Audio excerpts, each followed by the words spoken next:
Hello, I'm Peter Herbert and welcome to this month's short CPD training webinar, Anti-Money Laundering Hot Topics. There's lots going on in the world of AML currently, and there are four areas that we think are really important, and we're going to use this short session to highlight what these are. We're going to start off with a recap on where we're up to with the implementation of the Economic Crime and Corporate Transparency Act, particularly in relation to verification check rules. We're going to give you a quick update on the list of high-risk third countries and why that's important. And then we're going to highlight a couple of very useful recent ICW reports. Firstly, their latest annual monitoring report, and then secondly, their firm-wide risk assessment thematic review. Let's start then with the ECCTA. Now, this is coming more clearly into view. Some aspects of the Economic Crime and Corporate Transparency Act have already been implemented during 2024. Companies House published a policy paper a couple of months ago that highlighted the implementation timeframe for quite a few of the bits that have not yet been introduced, and that is well worth a look at on Companies House. Interestingly, what the policy paper does not do is to provide any clarity on the timeframes for implementation of aspects of the legislation to do with accounts filing, particularly for small and micros. So that bit we do need to wait and see.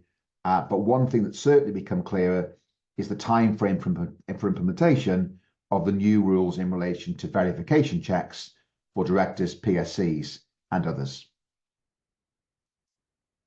Now, here's a reminder of what that's all about. So what we're saying is that going forward, any director, LLP member, general partner or limited partnership, ACSP, or PSC, person with significant control, or anyone filing information on behalf of a company, LLP, or other entity will need to be verified. And of course, this verification really is not something ever that's been done before. What they've made clear is that it'll need to happen before the appointment of the individual is notified for Companies House purposes, but it will apply retrospectively for all existing directors, PSCs, and others.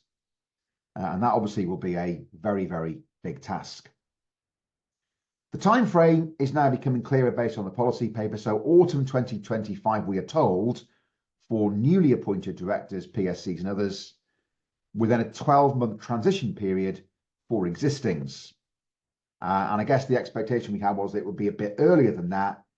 I think the July elections pushed quite a few aspects of legislation back during the later part of 2024.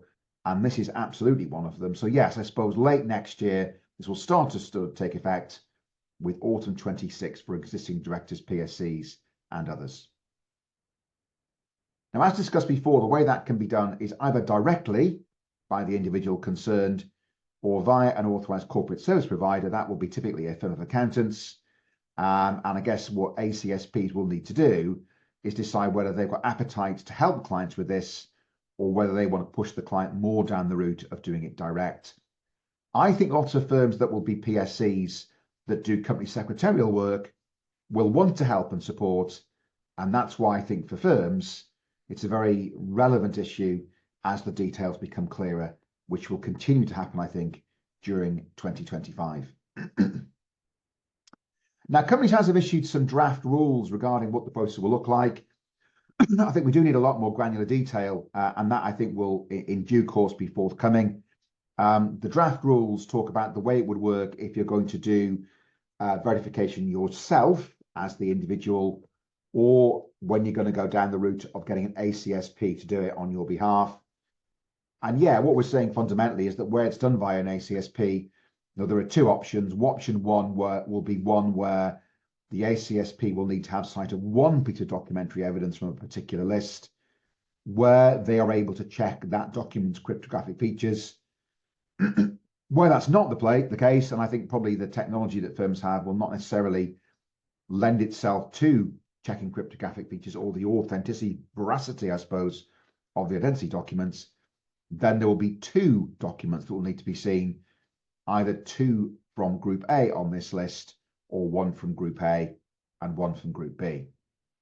Now, as I say, more information to come, I'm sure, on the granular detail.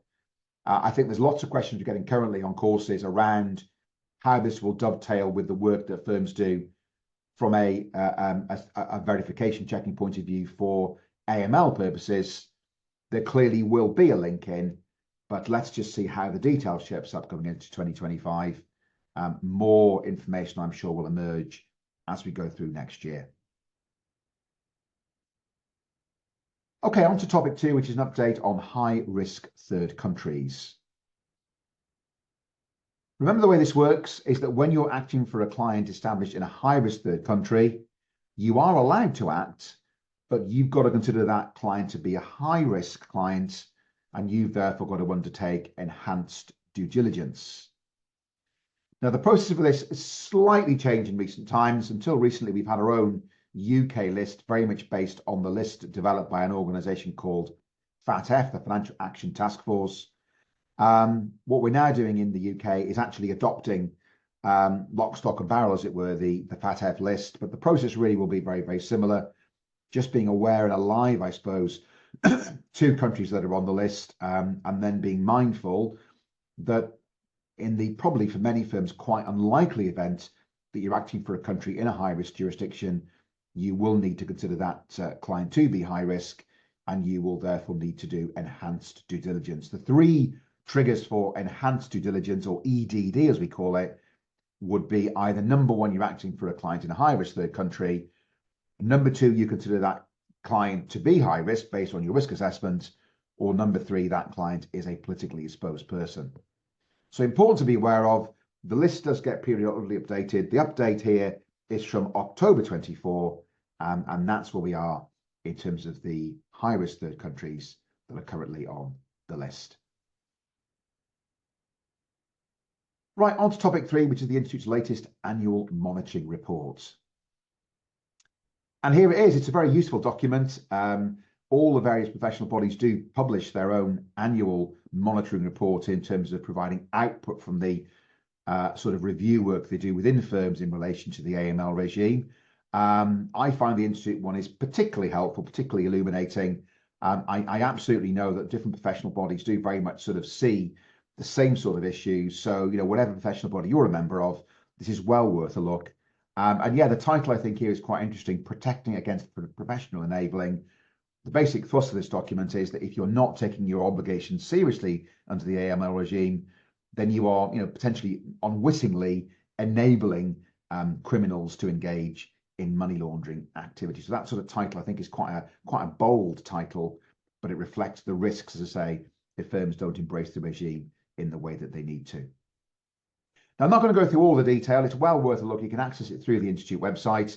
I suppose things that caught my eye, they do take a risk-based approach to supervision. So the regularity of visits to firms to look at their protocols will depend on the level of risk, partly informed, I suppose, by the information provided by firms on their annual return. Comments that the new CPD requirements will help. So given that, I guess, everyone now who's a chartered accountant has got to be a bit more focused on structured CPD, that will, one would imagine, mean that people have more awareness of the need to get that structured CPD, and clearly AML will be one area that's relevant in that regard. I think the thing that's real focus for a lot of professional bodies currently is the need to really kick the tires, I suppose, in terms of the sort of the verification checks that you do and the risk assessment that you do. I think it's all about quality of process and thinking hard enough about the risk and really documenting that. And I think that term, technically compliant CDD, may not be concluded as compliant. Now, that to me speaks to firms have thought about the onboarding form, they thought about the risk assessments, they thought about the appropriate verification evidence, but they perhaps adopted something of a tick box approach without really thinking deeply about where the risk is and then making that really clear on the file. So that to me, it very much speaks to the way that I think professional bodies are looking at the approach currently. Technically compliant may not be concluded as compliant. And then beyond that, I suppose, other things to mention, they do highlight a very useful guide, which I've referred to lots on courses of late, the Accountancy AML Supervisor's Guide to Pinpointing Red Flags or Risks. Very well worth a look for anyone in any firm. It's not an institute document, it's a document produced in collaboration across a range of bodies, but it's a very useful document, very readable, and a very good way of flagging up whether this might be. So that one is something they certainly pinpoint in this document.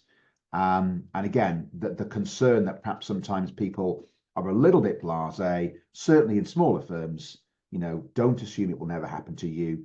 Be on point, and that will mean that you protect yourself and the professional, I suppose, against that risk of professional enabling. So that just gives you a headline of some of the key aspects. The thing that caught my eye, particularly in the document this year, is they have, for the first time, from what I can see at least, provided some feedback on when they've done the various visits and spoken to firms about the number of suspicious activity reports they've submitted to the National Crime Agency in the previous 12 months, providing some quite useful quantitative feedback on the number of reports typically that firms would have been submitting. And interestingly, and perhaps not unsurprisingly, the vast majority of firms they did visit in 23 and 24 hadn't in that previous 12-month period submitted any SARS to the National Crime Agency. Perhaps in a way surprising, given that there's no de minimis for reporting purposes. But as a lot of you, I'm sure, will know, it's been a theme for many a long year. But yeah, interesting feedback there on SARS. Feedback from what I can see certainly hasn't been provided in previous years' annual monitoring reports. Now, alongside the annual monitoring report, they've also published this firm-wide risk assessment thematic review. And yeah, I mean, it's quite an interesting document, I suppose, within firms, those responsible for developing and updating the firm-wide risk assessment, typically, I suppose, would be the MLRO and those perhaps working close to them. So I suppose for many people who aren't in that role, this perhaps feels a little bit less relevant effectively than the monitoring report, but I think it is well worth a read. And I guess just in terms of awareness of the team more generally, there's some really good stuff in there about the sort of risks that they, based on the thematic review, found that firms were identifying within their practices relevant to the firm-wide risk assessment, perhaps some of the risks that were missed by firms, and also really helpfully, some of the very specific steps that firms have taken based on the review that they've done to actually put mitigations and controls in to address the risk. Lots of really good practical stuff, which I think is very helpful. Sometimes with these reports, they don't tell you a lot that you don't already know, but in that regard, I think there's some really useful stuff. And here are just a summary really of some of those really interesting feedback points that around mitigations and controls. So we do talk a lot, don't we, about the risks in relation to cash-based businesses. So if you're doing an accounts preparation job, actually doing some analytical review of the numbers, just to get a sense from your mind of whether sort of the figures do stack up as to whether therefore further questions need to be asked. Probably something that people will be doing all the time, but it's just say, yeah, that sort of very important stand back and that analytical review, which we always encourage in terms of accounts preparation work, really sort of reinforces, I suppose, the idea that it helps to sort of flag up issues, and therefore is very much relevant to the AML processes as well. We've talked, haven't we, lots over recent years about the merits of doing Google and open source checks. That again is an important mitigant that again some firms would absolutely be embracing, and many I know do. Not sure that lots of firms we work with would be using AI to perform data scrapes, but I think certainly in the larger firm arena that might be appropriate. Some interesting points a bit further down there about what some firms would do perhaps in the area of payroll, because we do always think, don't we, about payroll being certainly in the minds of, for example, HM Treasury, a higher risk area.